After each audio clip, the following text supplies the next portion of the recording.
Olá, bom estarmos juntos novamente. Como eu espero, o vídeo anterior deve ter esclarecido mais vocês a respeito de o que nós devemos procurar na Bíblia, qual a nossa intenção ao ler a Bíblia. Não são verificar os detalhes da vida de cada um dos personagens, isto não levará a muita coisa, né? Porque são várias tradições, personagens que alguns não existiram e se existiram, a maioria não foi aquilo que está descrito ali, como por exemplo, nós acabamos de mostrar aqui o livro de J, de David Rosenberg e Harold Bloom, e os grandes iniciados de Edward Churret são traduções que vão mostrar o verdadeiro Moisés, que não foi um genocida, enquanto que na Bíblia Sagrada, a Bíblia comum, né, Moisés pratica verdadeiro genocídio, né, matem Amaleque, homens, mulheres, crianças e até animais, não poupem ninguém e toquem fogo no capim para que o solo fique queimado, crestado. Então, não é isto que está aqui, como nós vimos que a tomada de Jerusalém não é o que está descrito aqui, o próprio redator não é nem em outro livro. Abaixo da tomada de Jerusalém, o redator, a nota da redação, ao pé da página, diz que não foi como está aqui, não aconteceu essa luta. Pudera eu aproximar de vocês, mas não é suficiente, tá vendo? Em amarelo ali ele está dizendo, não foi assim, foi um pacto, está sublinhado. A palavra pacto de Davi com Sadoc. Então, é uma tarefa ingrata, é uma tarefa difícil e é necessário um grande amor à verdade, mas que nós encontramos companhia. E na verdade, chegamos até onde os cainitas e os camitas e todos os grandes herdeiros da tradição patriarcal monoteísta sabiam que chegaríamos à nova ordem mundial. Então, negaram, né, naqueles livros que eu mostrei a vocês, os criminosos da grande conspiração. Nós vamos depois pegar isso exclusivamente em um desses livros, mas fizeram tudo para negar o que esse livro denuncia. E os cientistas não parecem se incomodarem muito com esse fato. Parece que esse fato não incomoda muito eles. Quer dizer, não ligam muito para os patriarcas, acham que tudo aquilo ali é uma besteirada, é um besterol, porque diz que um patriarca viveu 900 anos, foi o tempo que ele gastou para encontrar um outro que lhe sucedesse, que tivesse a capacidade de receber a transmissão do grande segredo, chamado a bênção. Mas, então, se a gente começar lá com Enoque, Sete e vamos chegar a Nemrod, a Torre de Babel, e na história e pela história os cientistas não querem saber disto, só que de vez em quando algumas coisas aparecem que atrapalham eles. Por exemplo, já mostramos uma vez, vamos mostrar novamente aqui. Nenhum cientista consegue explicar como esta obra e a pirâmide de Quéops foram feitas. As outras são diferentes dela. Tiver 3.300 anos. Mas a Esfinge e a pirâmide de Quéops foram feitas 10.000 anos atrás. E temos dados dos arqueólogos de que a cidade de Jericó existia no ano 7.000 a.C. Vamos adiante. Então, de vez em quando, os cientistas dão um azar e aparece alguma coisa que interessa e que outras pessoas colocam em evidência, como, por exemplo, as pirâmides. Vocês, se fizeram um estudo sobre a pirâmide de Kéops, vão ficar encantados com o que havia ali. A esfinge ainda hoje é um grande enigma. E aqui nesse livro, que é Civilizações Misteriosas, Lugares Misteriosos, então nós temos algumas coisas que a ciência não pode ignorar. Por exemplo, a existência da Lemúria, que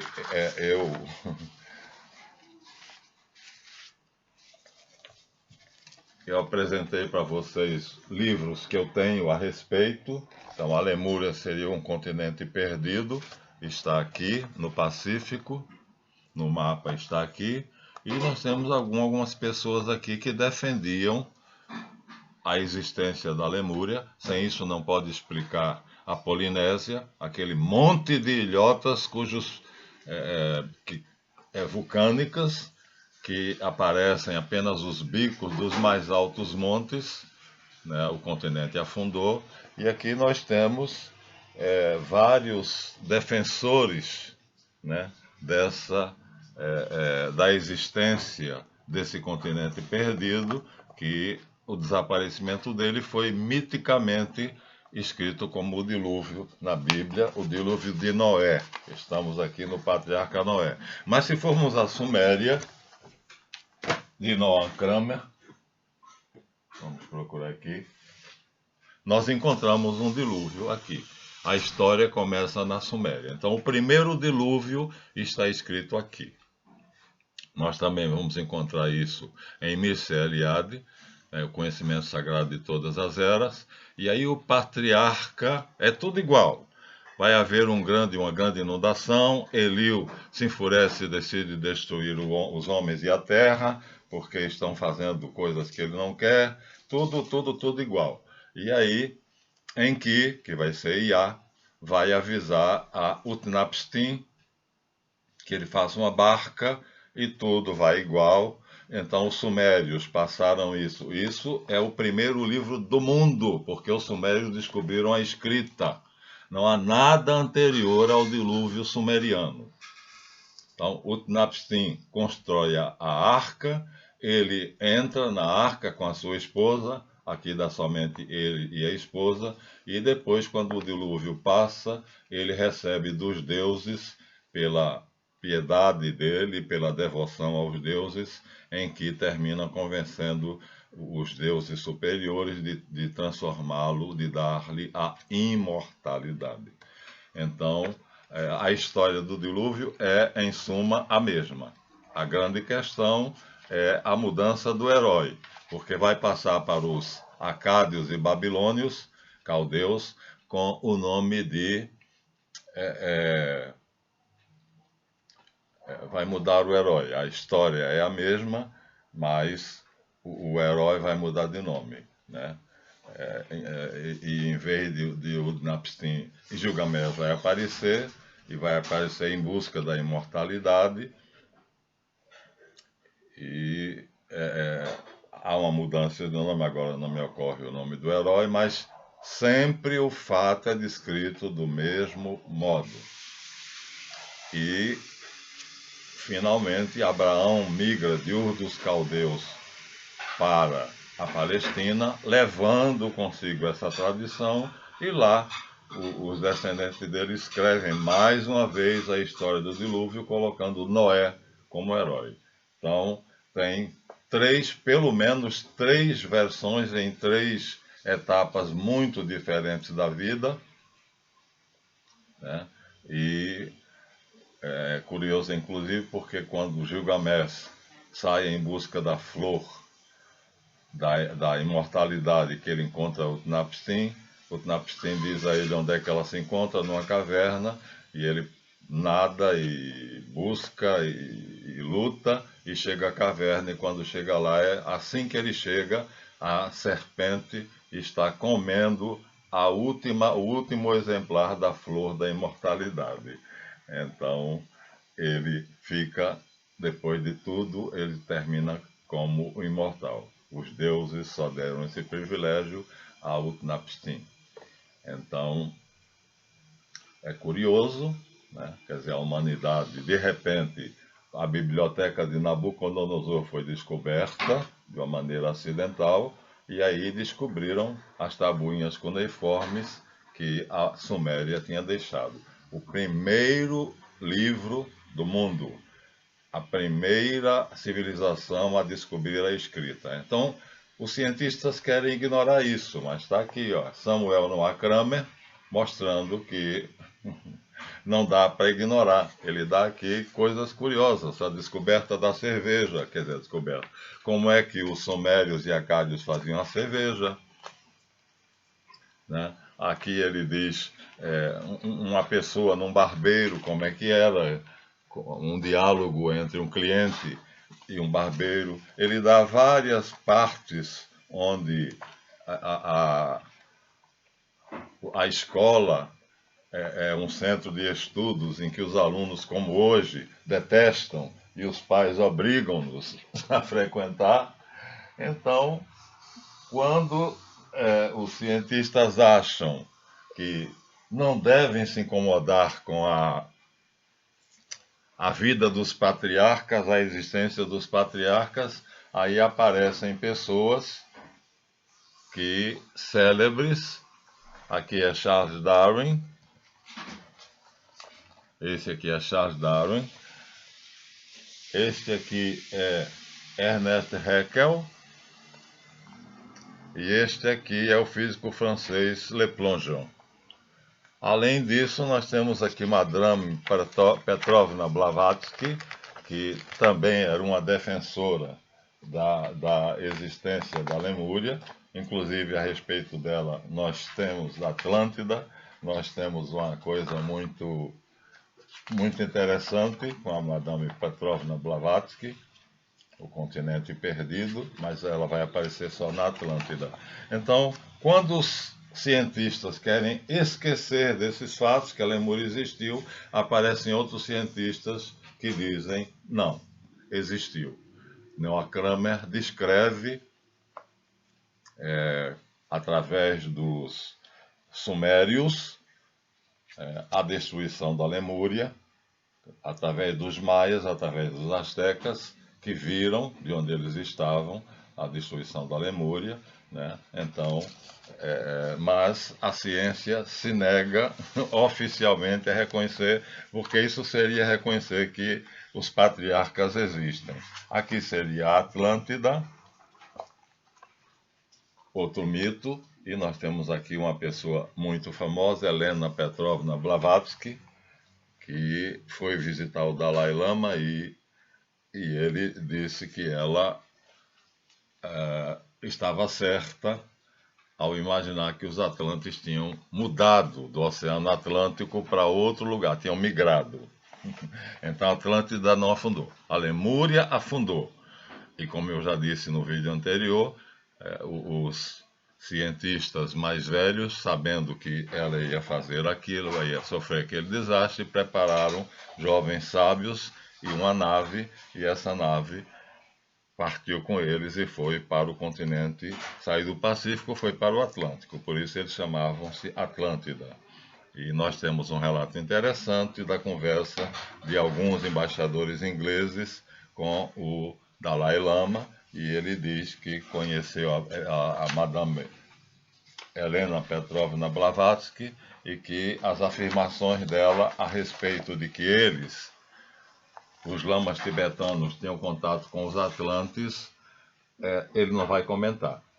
Diz apenas que essa mulher disse a verdade. Aqui nós temos Petra, a cidade encavada na pedra. Como é que alguém fez isso? Gente, isso aqui não são construções, são esculturas. É uma cidade esculpida. É uma coisa de doido. Se lermos detalhes a respeito de Petra, é uma coisa de louco. Aqui nós temos Troia. Todo mundo achava que Troia era um poema que Homero tinha escrito e apenas para divertir os gregos. Então esse homem aqui que era um empresário rico alemão chamado Schliemann, ele achou que Homero era muito detalhista, que tinha muito detalhe, e aí ele decidiu, ele não era arqueólogo, mas ele decidiu pagar uma expedição para escavar no lugar onde Homero dizia que era Troia. Escavou em 9 camadas, e depois de 9 camadas ele descobriu a planta de uma cidade cheia de cinzas. Ele chamou os arqueólogos e eles disseram: a planta dessa cidade e esse palácio é o palácio de Príamo, segundo a descrição de Homero. Você achou a Atlântida. Ele ficou célebre por causa disso. Heinrich Schliemann, 1822. Ele descobriu Troia. Ele descobriu Troia. Então, o que isso parecia uma lenda, na verdade, existiu. A lendária cidade de Troia, então, deixou de ser lenda, mas tudo isso os cientistas ignoram. Porque se eles levarem em conta que isso existiu, eles terão que levar em conta que os patriarcas existiram e vão ter que prestar contas do que foi que os patriarcas fizeram, por que eles viveram, para que eles viveram. Aqui é o templo de Angkor, é uma cidade-templo, é uma maravilha. Ficou cercado de mato durante muito tempo, perdida dentro do matagal, finalmente descobriram.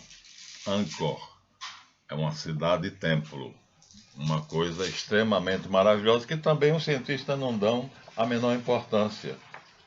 Aqui é a cidade de Teotihuacan, com uma pirâmide escalonada exatamente da mesma forma que na Mesopotâmia se construía.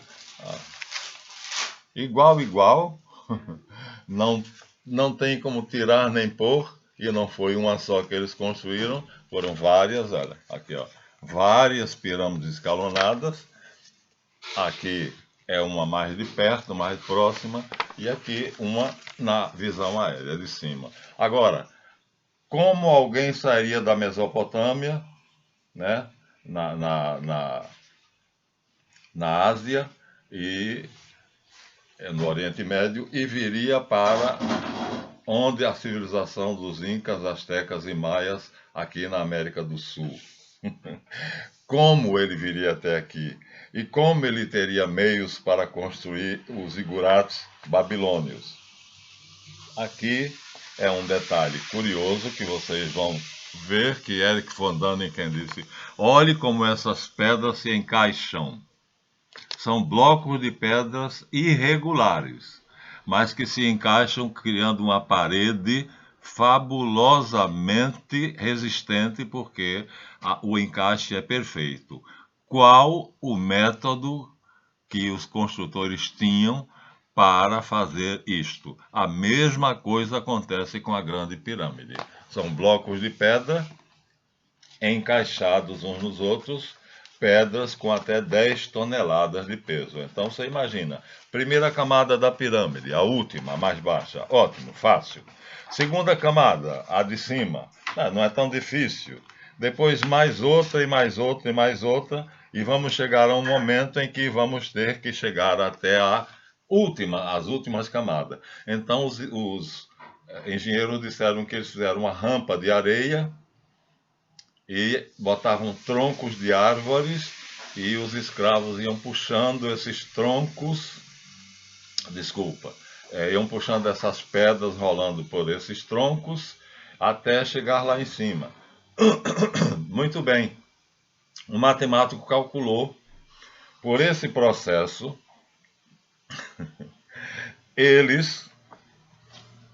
os construtores das pirâmides, teriam que usar 100 mil escravos durante 100 anos.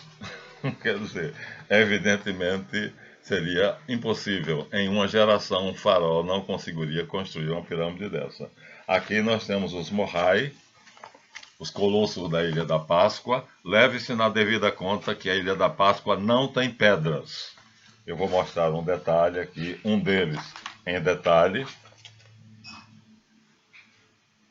a pedra de que eles é feita é quase que pedra vulcânica.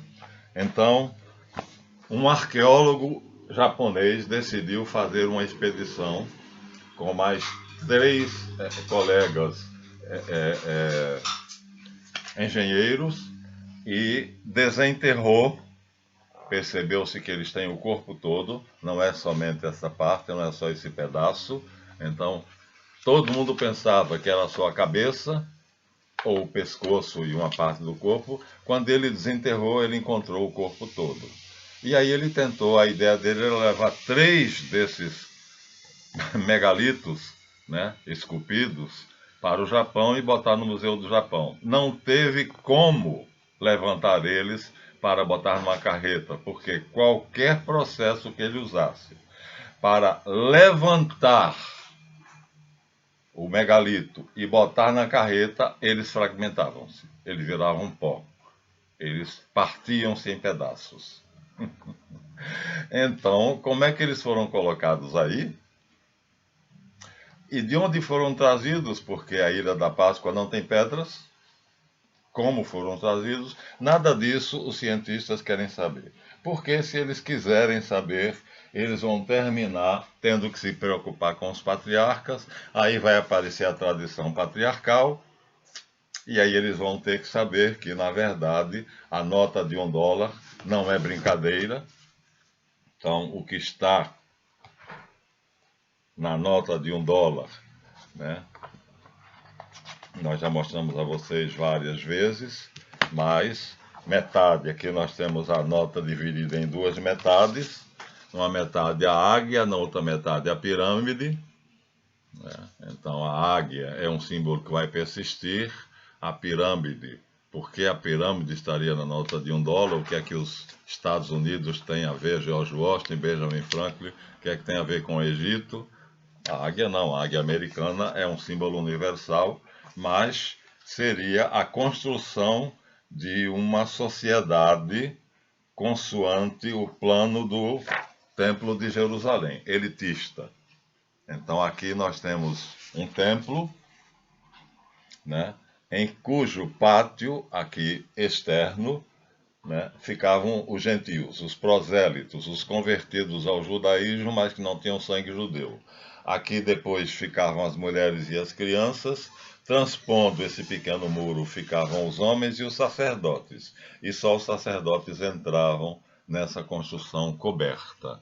Então era uma sociedade, vamos dizer assim, como a sociedade hindu, dividida em castas ou classes. Esse é o plano, e é esse plano dos judeus que terminou prevalecendo, foi Salomão quem construiu, e, portanto, a partir de Salomão, a tradição patriarcal monoteísta se inverteu. Ao contrário, ao invés de beneficiar o povo, tinha que dividir a sociedade em elites, e essas elites governariam o mundo. Nós temos, com detalhe, neste outro livro, o símbolo desse projeto elitista, bem aumentado, a pirâmide, não é escalonada, não é em degraus, e aqui está escrito Anuit Cheptis, eles nos olharam com bondade, e aqui está escrito nesse lábaro Novus Ordo Seculorum, uma nova ordem mundial. Chegamos a ela. Chegamos a ela. Isso está na nota de $1 americana, dos Estados Unidos. Então, chegamos lá.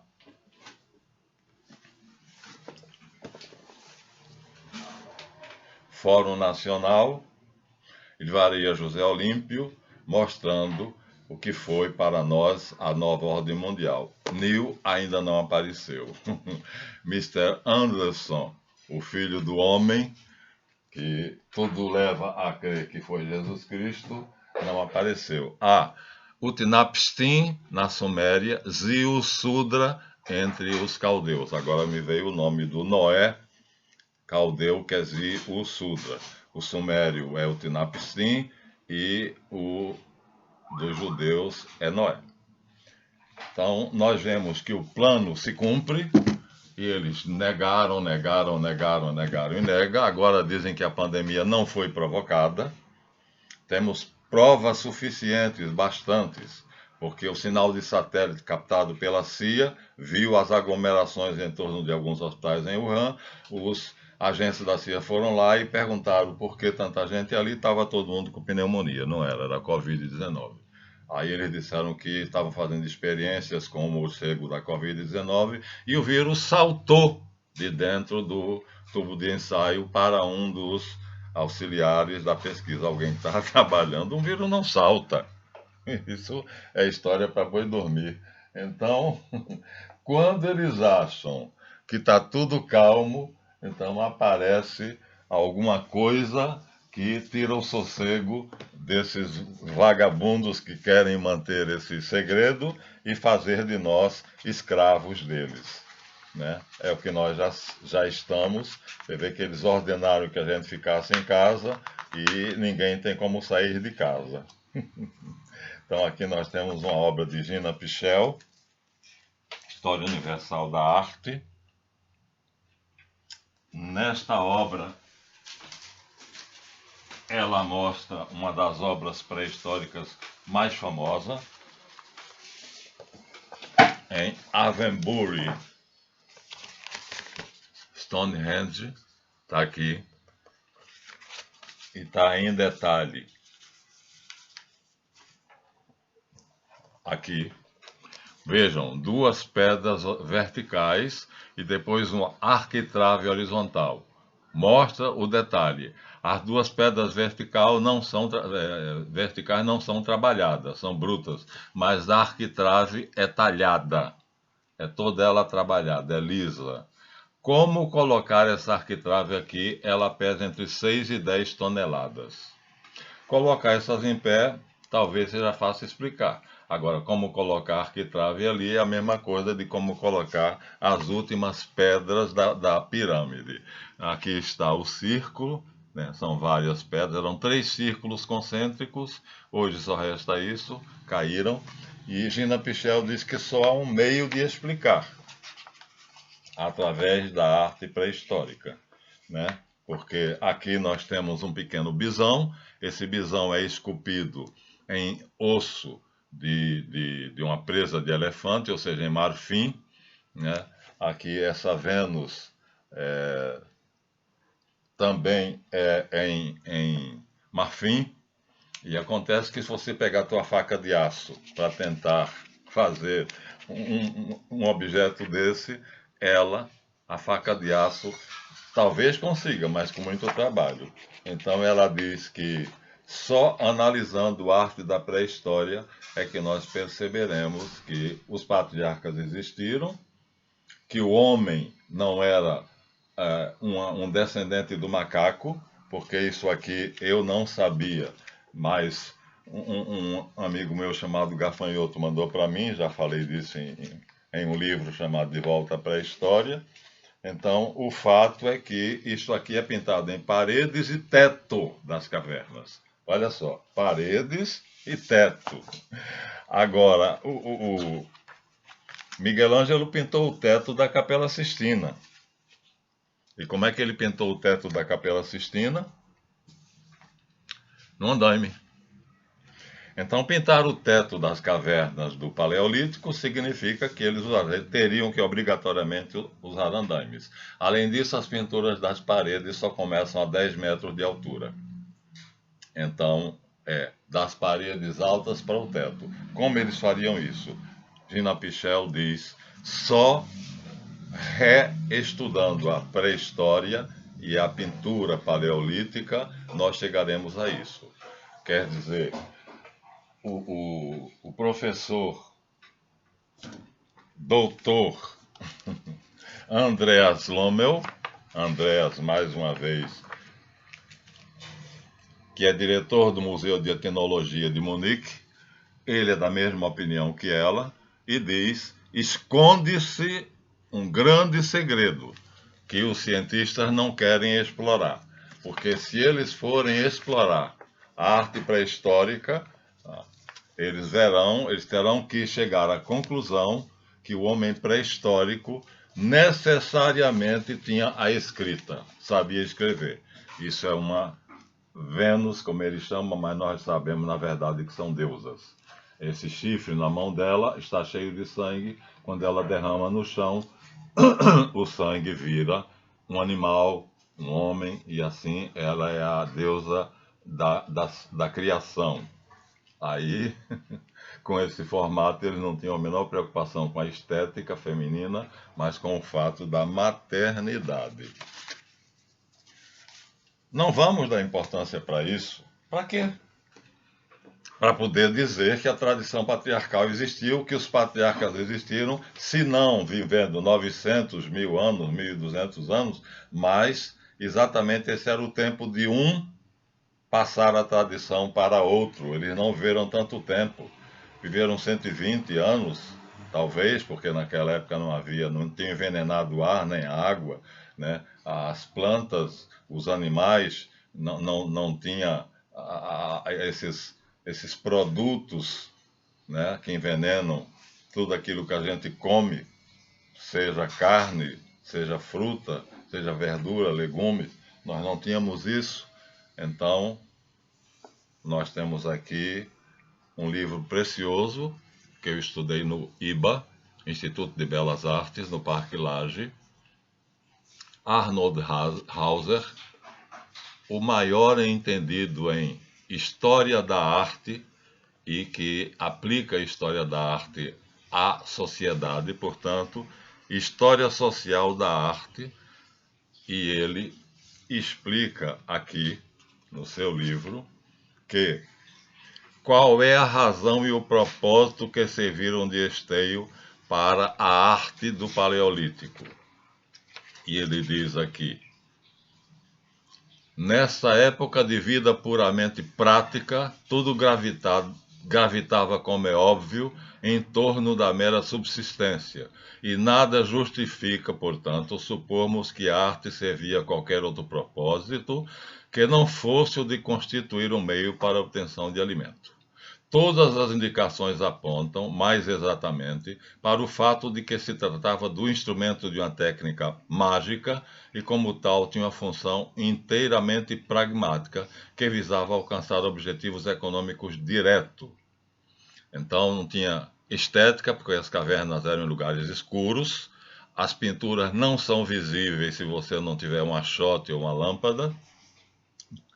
Essa magia nada tinha de comum com aquilo que hoje entendemos por religião, porque não era um culto, mas era uma técnica sem mistério, um procedimento prosaico, a aplicação objetiva de métodos que tinham tão pouco a ver com o misticismo ou esoterismo, quanto armar ratoeiras, adubar um terreno ou tomar um remédio.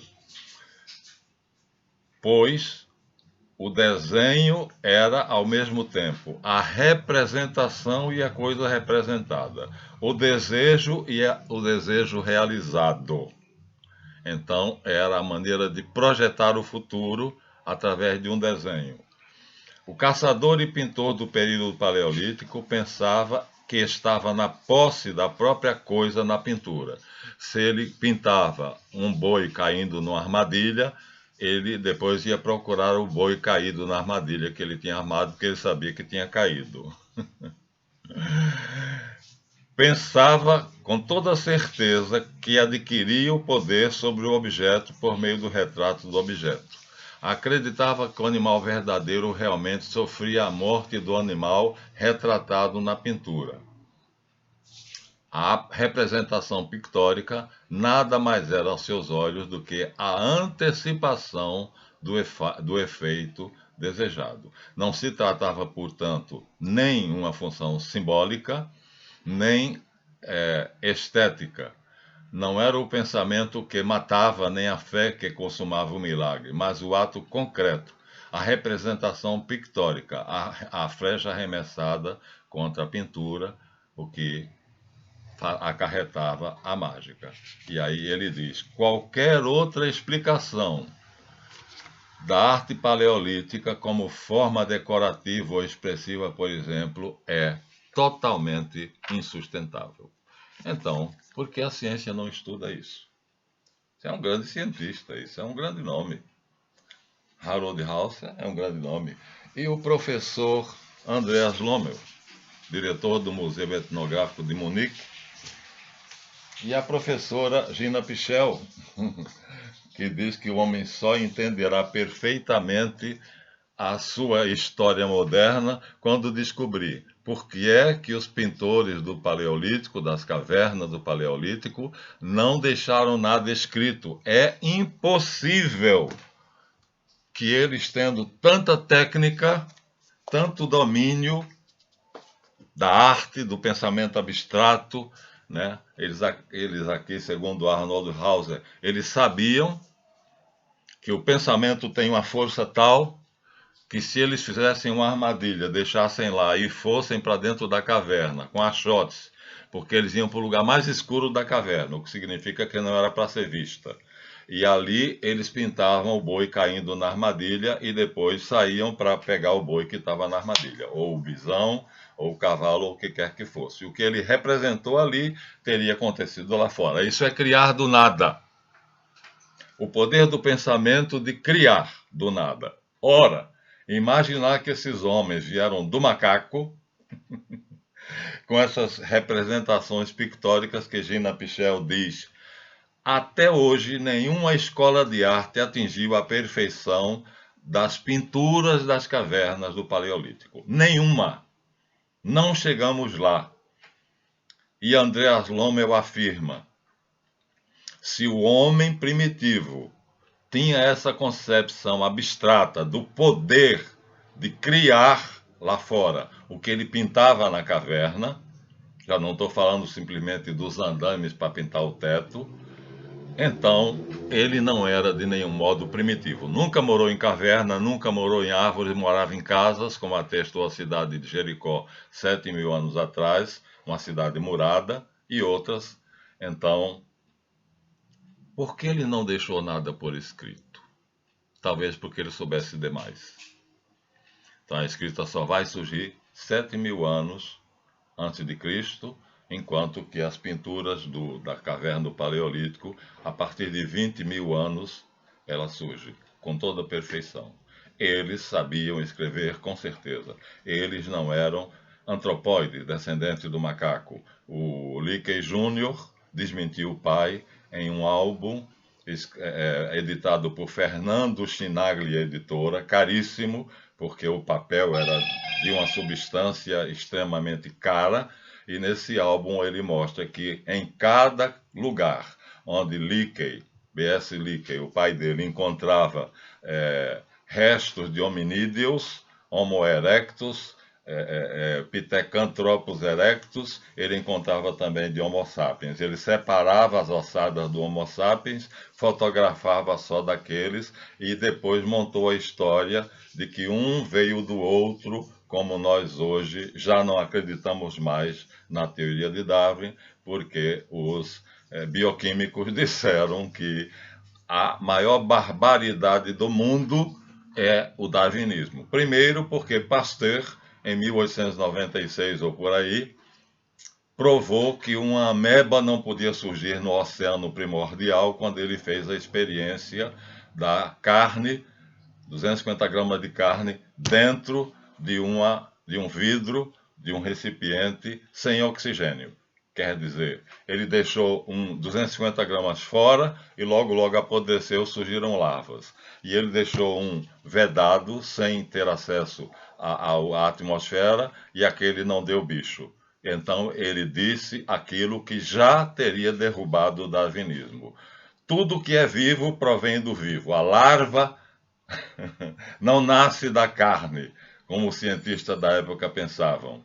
Ela já está aí, mas em partículas invisíveis. Ela apenas, através das moscas, ou seja, o que for, pousam na carne, deixam lá os ovos viram larvas, então, omnium vivum ex vivo. Todo ser vivo vem de outro ser vivo. Então, como é que a teoria evolucionista começa de uma ameba nascendo da matéria inerte, um vivo nascendo do não vivo, se a lei biológica estipulada por Louis Pasteur, nome famosíssimo na ciência, lá por 1900, ele fez uma experiência em que provou que o vivo não pode vir da matéria inerte, do não vivo. Ali, a teoria da evolução já foi derrubada. Agora nós temos mais. Todos aqueles monumentos que eu mostrei a vocês.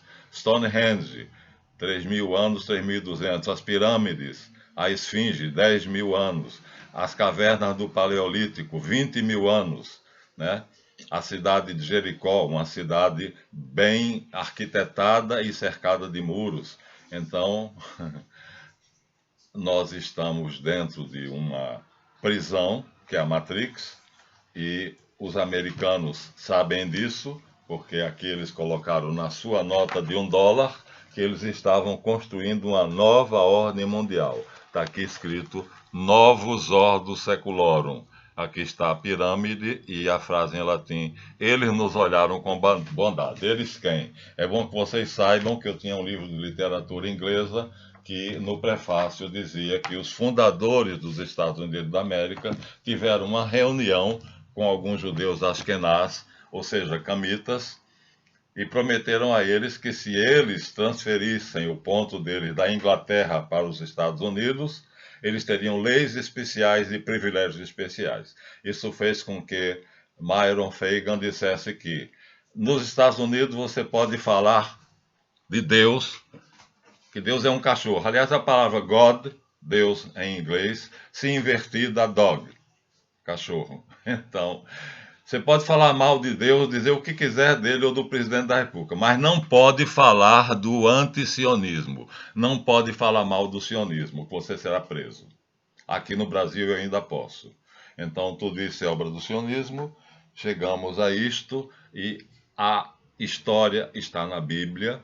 Nós estamos em Moisés e agora só no próximo vídeo é que vamos mostrar o Moisés verdadeiro, Osarsif, sacerdote de Heliópolis, discípulo de Jetro, sacerdote de Madiã, ou dos arameus.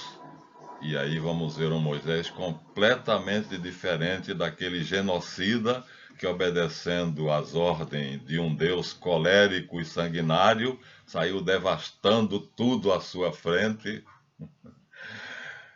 e que foi herdeiro da tradição patriarcal e que traçou e mandou Josué realizar a primeira etapa do plano na Palestina, conquistando a Palestina, não toda, né? Porque nós vamos ver facilmente, vou mostrar a vocês que os israelitas que se estabeleceram na Palestina lutavam com tribos que tinham ficado remanescentes na Palestina, os moabitas, os filisteus, os amonitas. Então, significa o quê? Não foi um genocídio, a Palestina não foi devastada. Agora foi. Agora com os cainitas que tiveram essa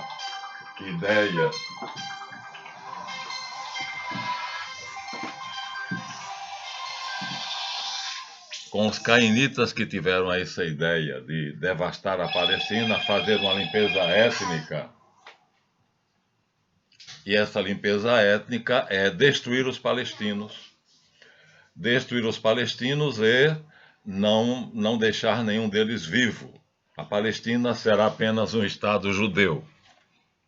Então, isso está sendo feito agora, né, pelos judeus askenaz, e os judeus sefarades estão denunciando isso. É injusto, eles são assassinos, eles instauraram ordem mundial exatamente ao contrário da tradição patriarcal dos profetas, de Moisés, que falava em justiça, e resistamos e lutemos. Eu estou fazendo a minha parte. Eu acho que na próxima, então, nós estaremos falando da obra de Moisés. Muito obrigado, deem seu like ou dislike e se inscrevam no canal. Posso fazer um comentário se quiser, e até a próxima.